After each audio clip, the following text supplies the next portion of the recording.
Assalamualaikum warahmatullahi wabarakatuh. Halo teman-teman semuanya, apa kabar hari ini? Jumpa lagi dengan saya, Muhammad Brilian Chandra Kusuma dari SD Negeri 10 Wonosobo. Kali ini saya akan membawakan sebuah cerita rakyat yang berjudul Gundengan Kyai Surung.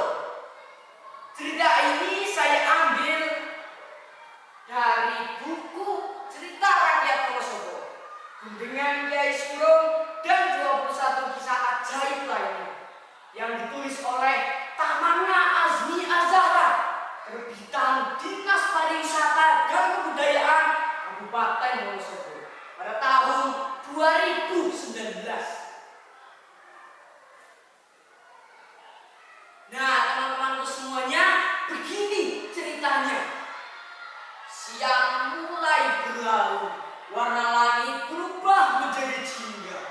Terlihat Kyai Surung mengenakan kaos oblong serta celana kolor hitam di atas rumput, merenung di tepi sawah sambil memandangi itik-itiknya yang sedang mencari makan.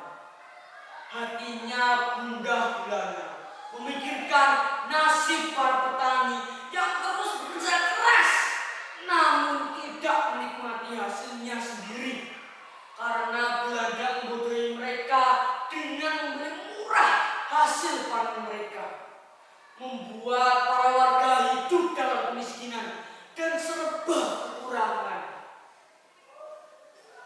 Kiai, hari sudah sore, sebaiknya kita segera pulang. Sebentar, Min. Biar itik-itik itu kenyang agar mereka menghasilkan baik dulu. Tatapan matanya jauh memandang hamparan sawah. Tiba-tiba gerimis pun turun. Kyai Surung bergegas menutupi kepalanya dengan kewangan, lalu menggiring itik-itiknya kembali ke kandang.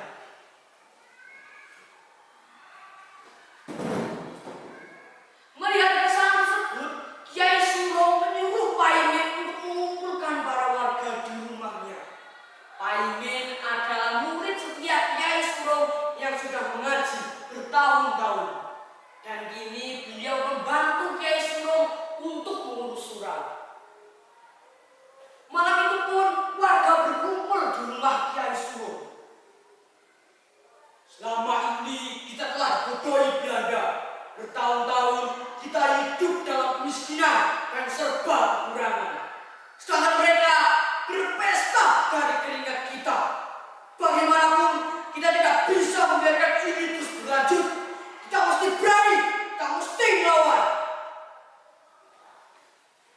Ya, kita harus berani, kita mesti melawan.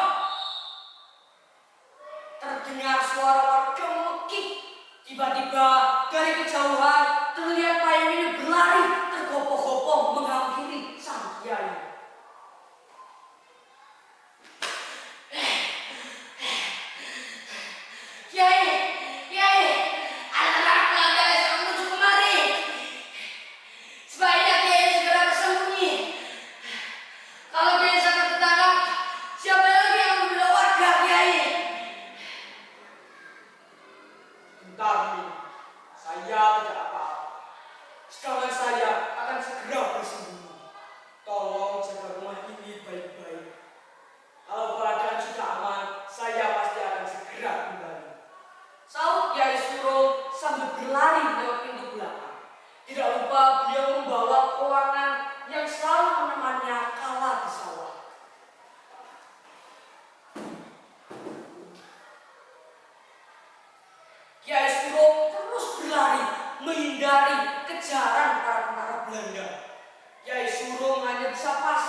seperti dulu dengan hasil pertanian mereka.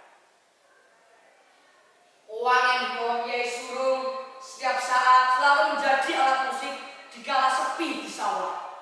Atas izin Allah, uang tersebut telah banyak menyelamatkan nyawanya. Atas kejadian tersebut, Kiai Surung menamai alat musiknya itu dengan gundengan. Karena suaranya yang gundeng seperti gamelan. Setiap sore, Kiai Surung selalu memainkan alat musiknya tersebut untuk menemani sepinya di tepi sawah hingga akhir hayatnya. Nah, begitulah cerita rakyat gundengan Kiai Surung. Hingga kini gundengan tersebut masih dimainkan oleh masyarakat Wonosobo untuk melestarikan budaya. Sang moral yang bisa kita ambil adalah selalu berjuang untuk tanah leluhur kita sendiri yang dijajah oleh bangsa lain. Dan kita sebagai generasi penerus bangsa harus bisa melestarikan budaya kita sendiri. Sekian dari saya. Wassalamualaikum.